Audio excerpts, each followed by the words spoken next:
Chief Steve Casstevens, Buffalo Grove Police, and I just want to thank you all for coming here today to view the demo. I'm kind of excited to see how the product's going to work myself. I've only seen probably what you've seen, a little bit of literature and a video online, so I'm looking forward to an explanation of the product from the company reps here, as well as a demo that we're going to do in our shooting range when we're done here. So thanks again, and with that, I'll turn it over to retired Chief Don DeLuca. Good morning, everyone. Just a little background, by the way. I started in law enforcement in 1981 in the city of Miami Beach. Went through the ranks, became a chief in 01 and retired in 07. Then went on to a couple other departments. Just retired March 31st after my term as president of the IACP. Traveling the country over the last 5 years, you know, I got to hear from law enforcement officers, and I think we can always do our job a little better. You know, we have to be hard on ourselves, and my concern has always been the cop on the street. How do you make their life better? You know, I care about what they think, the tools we give them. So January 2017, when Tommy Setner and Mike Paris came to me at the ICP and said, hey, look at this device. They told me about it over the phone, and all I could think is, this is Spider-Man kind of stuff. And I said, I got to see it.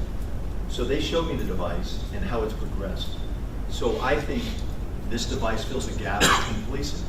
You know, from the point of communication to dealing with people in crisis, mentally ill, a secure way to restrain them. It's a humane way.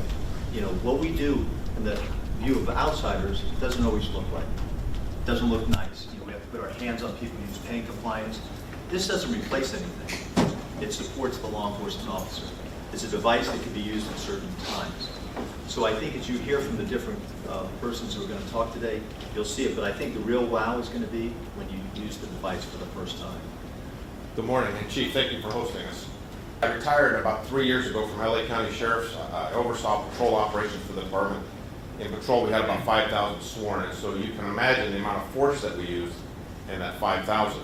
When I retired, close to 60% of all of our force was against somebody that was suffering from a mental health crisis. And we're not here to preach to you about your own issues in your community dealing with mentally ill or people in a crisis, but we know that it's growing. Every agency that we meet across the United States and from our own agencies, we know the challenges that we face in having to deal with this issue that really shouldn't be a law enforcement issue.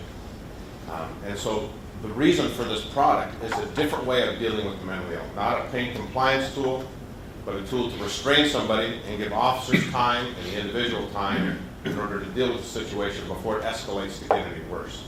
And again, I don't want to preach to you about the mentally ill. You all know, you handle those calls for service. You know the unique situations in dealing with that no two calls are the same. Every situation is different, and a lot of times our pain compliance tools don't work with the mentally ill. And so even when we do everything right, we get trained, maybe CIT training, we use our less lethal devices, that oftentimes those situations can lead to a use of deadly force. So we're going to show you a couple videos, 3 videos during this presentation. This one is from Georgia Tech. I don't know if any of you have seen this, this incident. It's a student in a mental health crisis. The officers were called out to the scene, a man with a knife, and he was carrying a Leatherman's tool. You know, the pliers, knife, that type of device. No, drop the knife. Drop the knife. Drop the knife. Drop it. Drop the knife, man. Come on.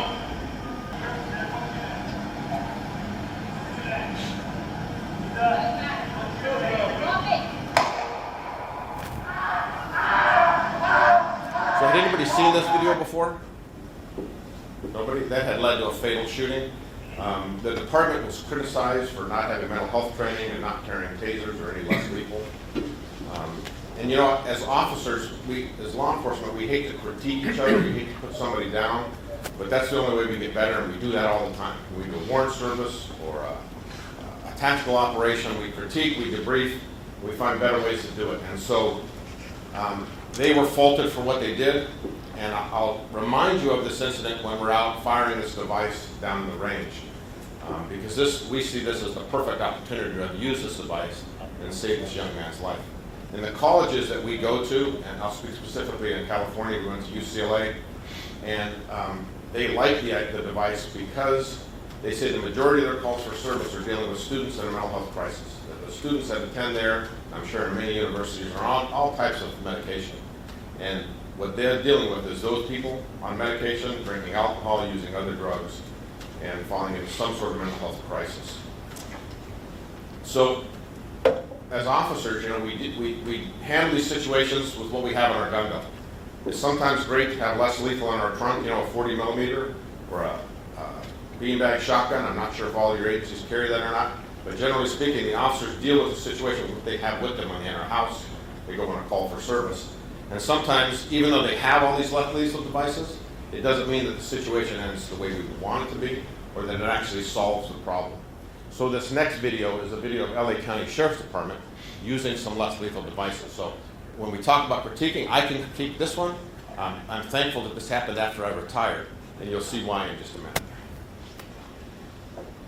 Armed man holds LA County Sheriff's deputies at bay after barricading himself inside a liquor store. It happened at Slauson and Casstevens in Windsor Hills. Deputies initially used a taser on the man because they thought he had a gun. He managed to run into the liquor store. The man eventually walked out of the business and along the street, ignoring deputies' commands. The entire time, deputies pointed their weapons at the suspect. Eventually, they closed in and shot him with beanbags, but they struggled to bring him down. They finally held the suspect down and restrained him. He was taken away by ambulance. The street was temporarily closed for the investigation.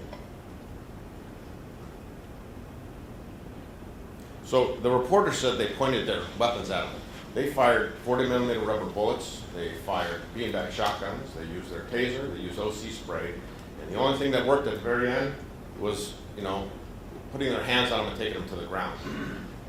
So I know in Los Angeles, and I know from the agencies that we meet, cops are just afraid to put their hands on people anymore. And so they rely more and more on less lethal tools and distance, whether it's because of the way they're critiqued, because of issues with inside their agency or issues inside the community.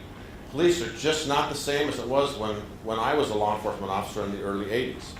I know that partially because I have two kids and both are cops. My daughter's a deputy with LA County Sheriff's and my son is an officer with the Anaheim Police Department. And I worry about them and the future of policing with the tools that they have and how they're going to keep themselves and their community safe. And so, like I had said earlier, even if you have all these tools in your gun belt or in the trunk of your car, it doesn't mean it's going to work. At some point, officers may have to put their hands on people, and in some cases, it leads to deadly force. And so, all the tools that we carry currently, all pain-compliant tools. The intent, right, is to administer pain in order to gain the individual's compliance. This tool that we're introducing to you today is not a pain compliance tool. The intent is to restrain an individual. It doesn't cause any pain, similar to handcuffs. It's in order to control the individual, to give you time and space, them time and space, in order for both of you to react, to keep that individual safe and your officer safe. So our last video is of an incident of slow speed pursuit in South Carolina.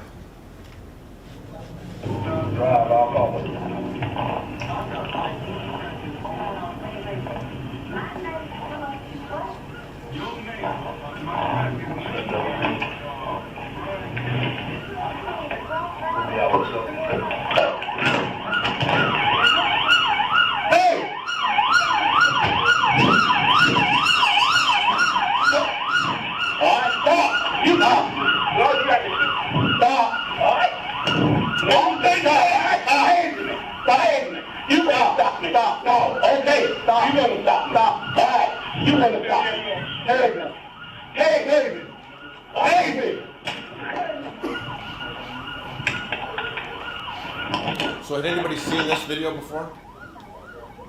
So this was really one of the reasons why I joined this this company. I have a good retirement. I didn't want to work. Tommy had approached me. I told him many times, I don't want to work. I'll give you advice, but I don't want to get involved in it. But this video kind of changed my mind. I had mentioned earlier about dealing with the mentally ill and something that our department had struggled with uses of force. One of my jobs the sheriff had tasked me with was meeting with families that had been shot by our officers where their loved one suffered from a mental health crisis. In LA County, at the time I retired, for the 10 years prior, we got into between 40 to 60 officer-involved shootings a year. Half of those were individuals suffering from mental health crisis. So I met with these families, and I heard the same thing over and over and over again. I called you for help. You came out and you shot my son. You came out and you killed my husband. And I knew that there was something better that we could do. Our officers got trained in crisis intervention training. We carried all the less lethal tools, but it just didn't seem like it was enough that we were doing enough. I mentioned to you that my kids are in law enforcement, and I worry about the tools that they have. But really, this kind of put me over the edge because this individual is an 86-year-old man suffering from dementia. My father's an 88-year-old man suffering from dementia. And we can do better than this. This is just not right. I know how he is and how he's been when he's wandered out of the house and he doesn't know what he's doing and he doesn't know what he's saying. And I can only imagine if my father found himself in this situation and tasing an 88 or an 86-year-old man with dementia, what that would do to that individual or the family. And as a profession, we should be doing better. We should be looking for the next tool. Cops are always cynical. Young cops are cynical, older cops are cynical, and they're always, whether we want to change or what we're going to do different. So I just ask you to be open-minded because when you see it, I think you're going to be surprised and you're going to be pleasantly surprised that this is really a tool that we can use to make our jobs better and to keep the community safer. Obviously, the city here lost a lot of money, close to $1 million. In the Sheriff's Department, last year in 2017, LA County Sheriff spent $60 million on lawsuits. They budget $40 million a year just for lawsuits. And what we could do as a county with $40 million or $60 million last year, whether it's more officers or more youth intervention programs, it's just incredible. And we just need to spend our money better and we need to police a little smarter. So we are appreciative of joining with you today, Chief, to partner with you to bring you this device, to have you test it and tell us what you think about it. This is the device, and I'll hand it out to you. Looks like a remote control. It's got a cocking mechanism, a safety, and a firing mechanism, and then a dot laser, a green trace laser. And you'll see when we go out and fire it, it works good. You can see that where I'm aiming at them, but if I turn the weapon sideways, the dot looks the same, and when you turn the weapon sideways, it doesn't quite work right. You'll see when we do it that the cords will spread out. The line laser is about 12 inches long, and it'll really give you an idea exactly where you're firing the weapon. With it also comes a cartridge. This is the cartridge. Inside the cartridge is a 8-foot Kevlar cord, 380-pound test. It comes out of the weapon at about 640 feet a second.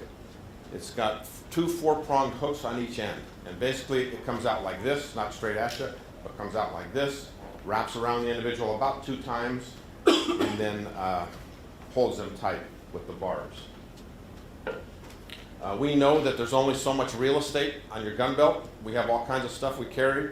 And so we do, with the device, does come a holster for those that want to use it in a holster. A lot of agencies go to those outside vests that they might have a pocket for it. We have a low-slung holster, or holster that goes right onto the belt. And with it also comes a cutting tool in order to take the Kevlar cord off. So, benefits of remote restraint. Obviously, we always preach as law enforcement officers, time and distance is great for us and great for the individual. This is a great tool in order to provide that time and distance. It's not necessarily the tool for every situation, and in no way are we saying that this tool is going to replace any of the tools that you already carry. We're just saying that this tool is an addition to what you already carry, to be used very early on in an encounter to prevent force from escalating higher and giving you time and giving the individual time.